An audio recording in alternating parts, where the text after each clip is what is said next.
కృష్ణరాజుని తీసుకోండి మీ తరపున గెలిచేస్తాడంటే నరసాపురం సీట్ మాకు వద్దులేని ఉంచుకోండి అని చెప్పారు వాళ్ళు.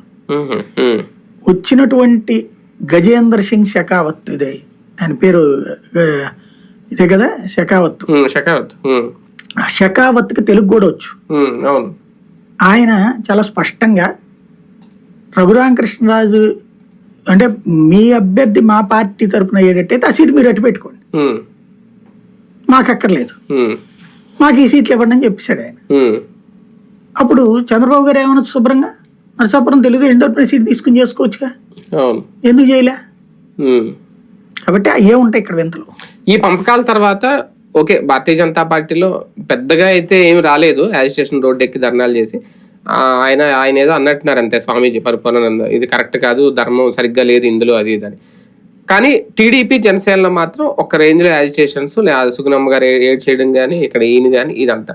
ఈ అసంతృప్తుల విషయంలో జనసేన ఒక రకంగా చాలా సైలెంట్ గా ఉంటుంది, టీడీపీ మాత్రం వాళ్ళని బుజ్జగించే ప్రయత్నాలు చేస్తోంది అనేది. అంటే వీళ్ళిద్దరూ పట్టించుకోకపోతే రేపొద్దున అదే పెద్దదవుద్దా? టీడీపీ జనసేనకి ఈ అసంతృప్తుల బెడద ఏమన్నా పెరుగుద్దా రేపు? మీకు లాస్ట్ డిబేట్స్ లో కూడా చూడండి, నేను ఈ మొక్క ఎప్పుడో చెప్పాను, భారతీయ జనతా పార్టీలో పెద్ద హడావిడే ఉండదు. అవును, అంటే మాట్లాడతారు, అంటే లోపల ఏదైనా ఉండి ఉండొచ్చులే కానీ గొడవలు పడరు అని చెప్పాను. ఎందుకంటే వాళ్ళకి ఇంటర్నల్ క్రమశిక్షణ ఎక్కువ. అయితే గీతే పార్టీ కార్యాలయంలో చెప్పుకుని బాధపడతారు తప్పించి బయటకు వచ్చి రోడ్డు ఎక్కి రచ్చ చేయరు, కుర్చీలు పగలగొట్టడం, పాంప్లెట్లు అంటించేయడం ఏం లేదు. అదే జరిగింది కదా ఎక్కడైనా సరే. అది పక్కన పెడితే ఇప్పుడు విష్ణువర్ధన్ రెడ్డి వీళ్ళందరూ పార్టీ అధినాయకత్వంతో మాట్లాడుకున్నారు, రాష్ట్ర నాయకత్వానికి చెప్పుకున్నారు.